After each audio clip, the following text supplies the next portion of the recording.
The Poles nicknamed the battle the Polish. What the fuck are these guys saying? What the fuck are you guys saying? Hey guys, welcome back again. So it's your boy Veli. So today we're going to be diving into winged Hussars, Deadliest Cavalry force in the history of mankind. So let's explore this video together and see where the video takes us to. Don't forget to like, subscribe, and comment on this YouTube channel. And as you can see, we've actually upgraded our mic and in order to get a good audio response. So let's explore this video together, and I hope you're hearing me sound and clear. Let's go.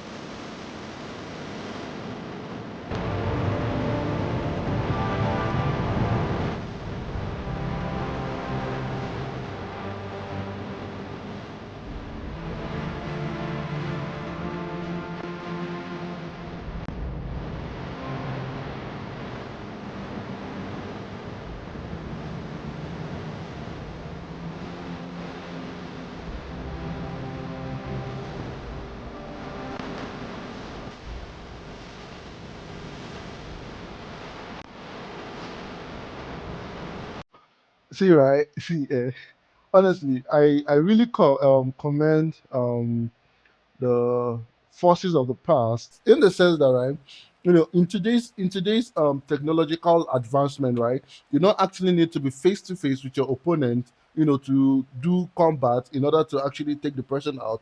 But back then, they were using swords, they were using knives, spears, which means you literally have to be face to face with your opponent. Like what? Oh my god! Like back then, it must have been really mind blowing. Like I know I'll be scared shitless in that kind of, because imagine like about a thousand forces like colliding in each other. Now this is not just a one-to-one combat. You could actually be facing this person while somebody from your back. What? Oh my god! That is, sorry for that pause. Too elegant.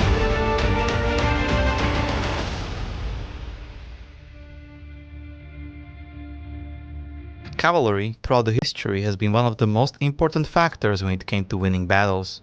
There have Yeah. been a lot of famous cavalry units that have been romanticized in the ancient times, such as Persian cataphracts or companion cavalry during the reign of Alexander the Great. Both are noteworthy and have been important building stones of Persian and Macedon empires. However, not a single cavalry unit had as much of an impact on a country's dominance over their neighbors for centuries as the famed Winged Hussars. Winged Hussars were a heavy cavalry formation active in Poland and in the Polish-Lithuanian Commonwealth from the 1503 to 1702. They were a dominant fear-mongering hurricane of horses and steel, which made the Polish Hussars to be respected and held in a high regard even during the Napoleonic era, long after their disbandment. Their epithet is derived from a large rear wings, which were intended to demoralize the enemy during the charge and also just face it, because they looked unique and freaking cool. Contrary to the popular belief, Hussars originated in the mercenary units of exiled warriors from the Balkan region of Europe. Mercenary lancers of Serbian origin, known as the Raskians, were frequently hired to counter the Ottoman Sipahi and Delhi cavalry. In the 15th century, the Hussars based on those of Matthias Corvinus were adopted by some European armies to provide light and expendable cavalry units. The true Winged Hussar arrived with the reforms of the King of Poland and Grand Duke of Lithuania Stephen Bathory in the 1570s, and was later led by King John III Sobieski. Most Hussars were recruited from the wealthier Polish nobility known as Szlachta.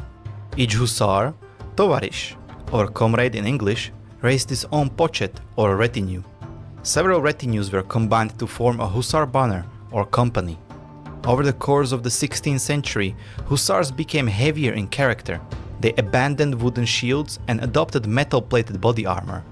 Hussars had to provide the arms and the armor for themselves and their retainers, except for the lance, which was provided by the king. The lance was the main offensive weapon of the Hussar and also the key reason for their successes on the battlefield. One of the reasons that the European armies were turning to firearms and away from the cavalry charges was the appearance of pikemen or infantry equipped with two-handed pikes. That infantry made the charges of lance-bearing knights largely obsolete. A knight's one-handed lance couldn't be as heavy as the pike and therefore had to be shorter. Consequently, the knights couldn't reach beyond the pikes, so charging was out of the question. But the winged horsemen found a way to get around this, a quite crafty one. They devised a hollow lance, something revolutionary at the time. Not only it was lighter than the traditional one, but it also broke less easily. That's right, according to the laws of physics, a hollow lance is more robust than a full one. Also, thanks to the lower weight, the length could be extended. Suddenly, the Hussars' lance could be over 6 meters long, longer than a pikeman's pike, which averaged around 5 meters in length. There were reports of Hussars impaling up to 6 Russians or Turks with a single charge. Moreover, the shabla, or saber in English, was carried on the left side, and several types of the sabers were known to winged hussars, including the renowned shabla husarska. Some hussars used battle axes and even war hammers. Later, they proved their adaptability when they embraced pistols. They protected themselves with an armor made of steel which was light, weighing around 15 kilograms. For riding, they used light Turkish saddles. The lightness of their attire allowed the hussar horses to gallop at full speed for a long time. The hussars used a special breed of horses. They were a cross between Polish and Tartar horses. The horses were famous for their endurance, speed, and maneuverability. The purpose of the shock cavalry was to inflict as much physical damage as possible with a single charge. Actually, fighting on a horse is actually quite difficult. And I've never ridden a horse, actually. That is one of the things that is actually on my to-do list. Every single time I have an opportunity to ride a horse, something bizarre always happens. Either it starts raining or, something freak of nature. I've always wanted to ride a horse, but I know that riding a horse is not easy. Because I've ridden a motorcycle before, and while riding a motorcycle and trying to maintain your speed, your balance, and trying to do something else at the same time is quite impossible. Now imagine riding a horse which is going to be galloping at every single step that it takes. Is bouncing you, and you need to be fighting on that. Oh my god, these guys back then were kind of like, we are heroes, but we didn't really know. We took them for granted. They were heroes because fighting in such condition is not easy. Believe me. I might not know how hard it is, but I know for a fact that it is not easy and it's not simple. Sorry for that pause. Let's continue, please. But great military minds of the past realized that the emotional factor is as important as the physical one. That's why winged hussars started polishing their armor so it became more visible and bright.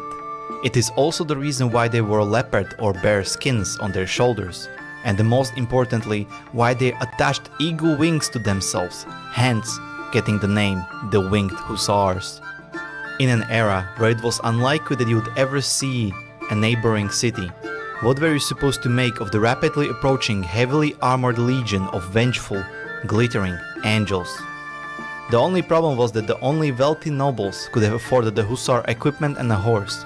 For example, the hussar horse was worth more than an entire village. Therefore, winged hussars were a very important but also precious unit and hardly expandable. This high entry level meant that there were never more than 10,000 of them at any one time, usually only a few thousand.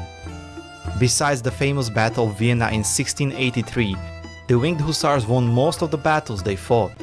In 1610, at the Battle of Klushino, 5,000 winged hussars defeated the Russian army of 35,000 soldiers, an overwhelming odds of being outnumbered 5-1.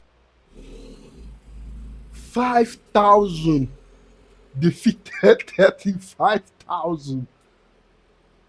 Do you know what it means? It means for every soldier, they have to fight, if I'm not mistaken, Abi, each soldier has to at least face 5 person, right? Because that's 5-1.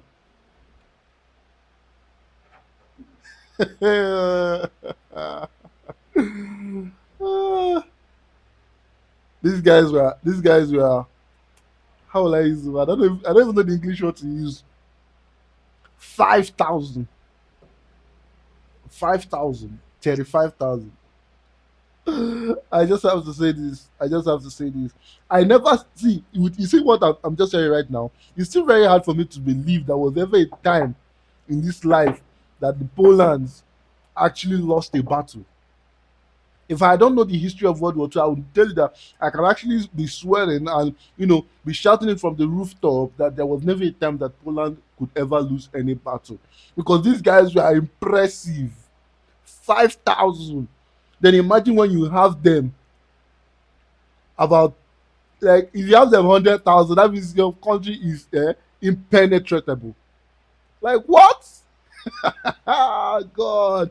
1. Later, they marched into Moscow, captured it, and held on to it for 2 years. A feast that even the greatest military minds of history, such as Napoleon Bonaparte and Wait. warlike Did I just hear they marched into Moscow and held it for 2 years? I didn't even know that there was ever a time that Poland invaded another country. That's exciting. This is exciting. Not exciting, exciting, but that's impressive. They held it for 2 years. Ah, I don't know what to say. I just don't know what to say. I'm going to skip my thoughts on this because I know what what my head is thinking right now. Might put me in a lot of trouble, so I'm going to skip it and continue the video. superpowers such as German Empire in World War I and Third Reich in World War II were unable to recreate. In 1621, at the Battle of Chochim, 45,000 Poles repelled the invasion of 170,000 Ottoman Turks. The Poles Damn. entrenched themselves and the Ottomans laid the siege. However, the winged Hussars' counterattacks were devastating to the Ottoman army. On one occasion, 600 winged Hussars charged against 10,000 Ottomans. They broke their lines and drove the Ottoman janissaries back to their camp. Perhaps the most famous was the Battle of Vienna in 16.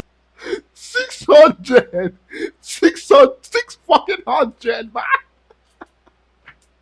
Fuck, these guys are fierce. These guys were really fierce. 600, 10,000, 600 against 10,000 and 10,000 ran. 10,000 ran. Damn, those guys, you guys should be ashamed of yourself. You guys should be really 600 versus. There is no how this is possible. This not even be possible. What? That means battle sometimes is not about numbers. It's not about numbers. You could have the greatest number in the world and then you will still lose. So most importantly, we should not be focusing on the numbers only. We should focus on the mentality, the strength. This winged Hussars, right? These guys are deadliest. For real. 600 against 10,000. Before it was 5,000 against 35,000.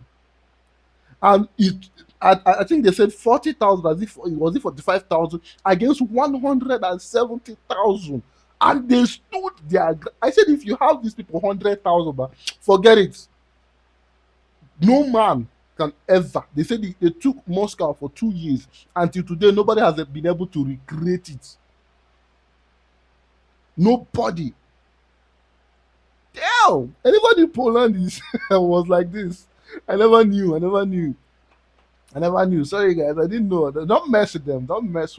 For real, don't mess with them. 1883. Sorry for that pause. The Ottoman Empire was just days away from conquering Vienna and putting the Christianity in the Europe in danger, possibly establishing a new hegemony over the Central and Christian Europe. However, the King of Polish-Lithuanian Commonwealth, John III Sobieski, arrived just in time to save the day. He led 18,000 horsemen to charge down the hills, which became the largest cavalry charge in history. The victory was so decisive that it eventually led to the decline of Ottoman Empire and created a power vacuum in the region, which was later used by the Austro-Hungarian Empire. In 1694, at the Battle of Hodov, 400 winged hussars stood up against the 40,000 Crimean Tatars and defeated them. The Poles nicknamed the battle the Polish. What the fuck are these guys saying? What the fuck are you guys saying? What the fuck are you guys saying? Are you for real? Are you guys kidding me right now? These guys are not humans. These guys are not humans. They're fucking not humans. 400 against 40,000 and they won. How is that possible? Wait, let me calculate something. I'm not really good with this math. 440, sorry for this long pause. 40,000 divided by 400.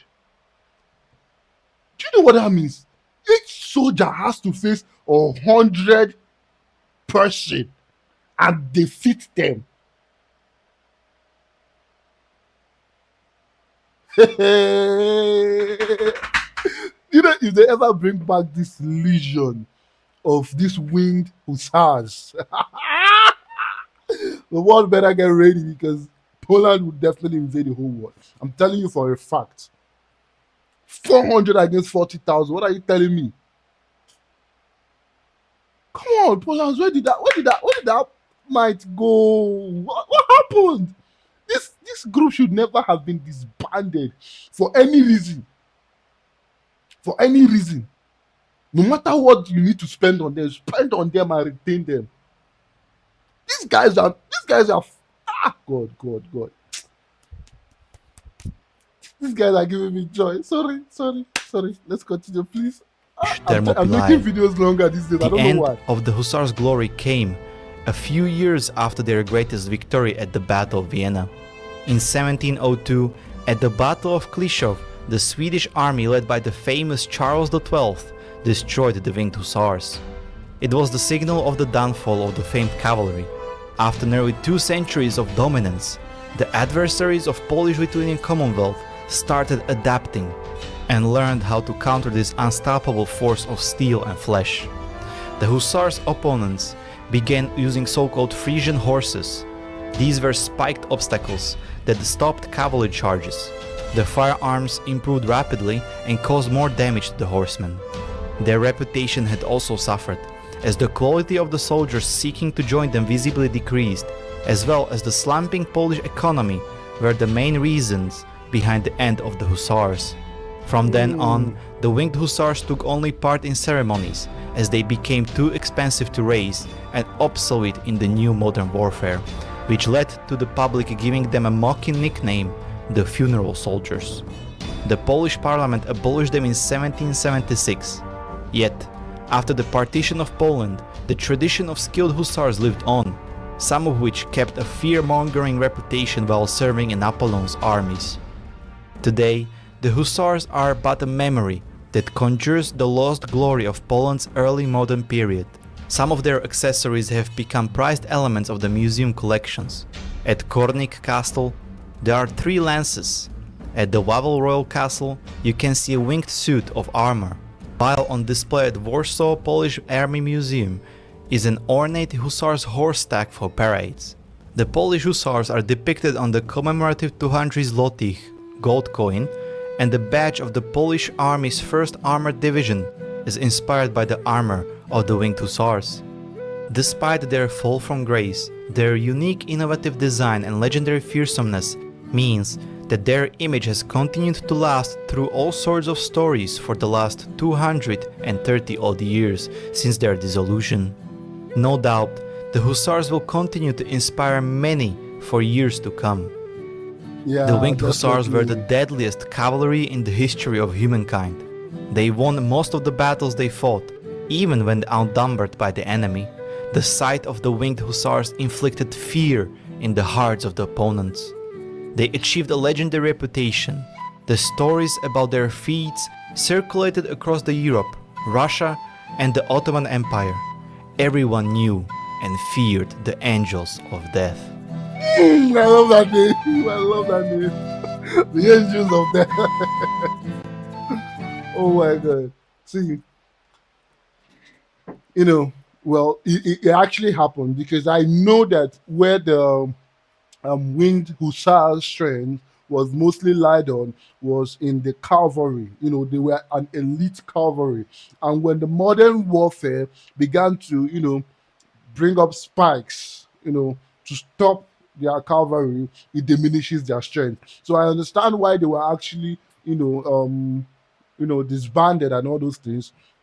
But for real, even if they should be, I don't think they should have disbanded them. I think they should have actually, strategically developed them. The enemy came up with a way to stop them. They should have also come up with a way to actually, because I know when you watch this history properly, you see the first time the enemy brought out a way to stop them, they made a way to overcome the enemy's trap and everything. So I think they should have actually kept on working on ideas of how to better protect themselves in actually breaking the enemy's line. Because I promise you, if this set of people were actually around during World War II. Oh my God. Oh my God. The story that we are hearing today would not have been the same. I can promise you that for a fact. The story would not have been the same. I'm going to cut this. I have a lot to say, but I'm going to cut this because I discovered these days, anytime I react to Poland related videos, I make it long. And I don't want to be making it long so that it won't be like the video is too long to actually watch. So please keep in mind, if there is a way you guys can revive these guys, do that. These guys were fearsome and they took Poland to the next stage. So revive them by all means necessary. Thank you guys for sticking around to this part. Don't forget to like, subscribe, and comment on this YouTube channel. Feel free to use the Buy Me Coffee link to make priority requests on the next day lecture on our YouTube channel. I'll see you guys on our next update. For now, remain blessed and bye.